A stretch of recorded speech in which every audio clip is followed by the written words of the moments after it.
নৃত্যানুষ্ঠানে মঞ্চে আবারও স্বাগত জানাই নক্ষত্র ডান্স একাডেমি।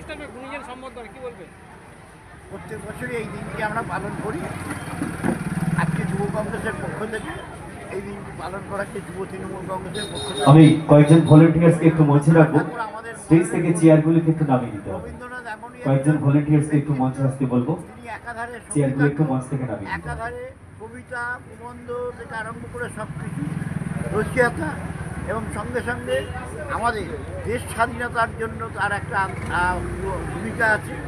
যেখানে বঙ্গভঙ্গ আন্দোলন 1905 সালে হয়েছিল, রবীন্দ্রনাথ ঠাকুর রাখি বন্ধনের মাধ্যমে এই বঙ্গবন্ধু আন্দোলনকে রদ করতে বাধ্য হয়েছিল। রবীন্দ্রনাথ ঠাকুর 1919 সালে জালিয়ানওয়ালাবাগ হত্যাকাণ্ডের বিরুদ্ধে প্রতিবাদ জানিয়ে তিনি কিন্তু নাইট উপাধি ত্যাগ করেছে। হচ্ছে রবীন্দ্রনাথ ঠাকুর সর্বজ্ঞানী, সর্বব্যাপী, আর তার ব্যাপ্তি তাকে আমরা শ্রদ্ধা করে আমরা অন্তরের মধ্যে রাখতে চাই। যার কারণে আজকে এই অনুষ্ঠানটা প্রতিপালন হবে। কী কী হবে আজকের এই অনুষ্ঠান?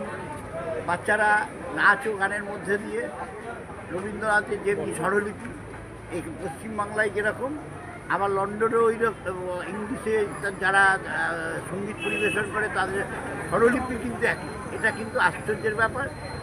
এইটা নিয়ে পুঙ্খানুপুঙ্খ বিশ্লেষণের প্রয়োজন। এইরকম একটা সঙ্গীত প্রেমী মানুষ যাকে স্মরণ করে আমরা আজকে মনোমুগ্ধ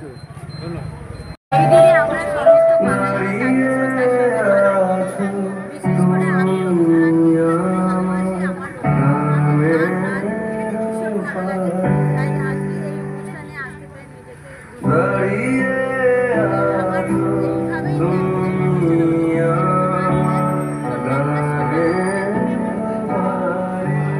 বার্ষিকী আমার মনে হয় যে রবি ঠাকুর আমাদের সকলের অনুভূতি, প্রত্যেকটি অনুভূতির মধ্যে রয়েছেন আমাদের আবেগ। রবি ঠাকুর, তাই শুধুমাত্র একদিন ওনাকে উদযাপন করা খুব কম মনে হয়। আমরা প্রত্যেক দিনই ওনাকে প্রত্যেক অনুভূতির সাথে উদযাপন করি।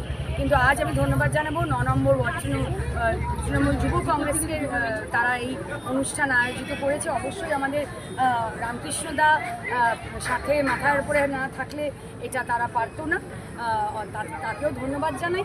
এবং একজন শিল্পী হিসেবে শিল্পী বরণ উৎসব চলছে এখানে, শিল্পীদের উদযাপন করা হচ্ছে, খুব ভালো লাগছে। Thank you.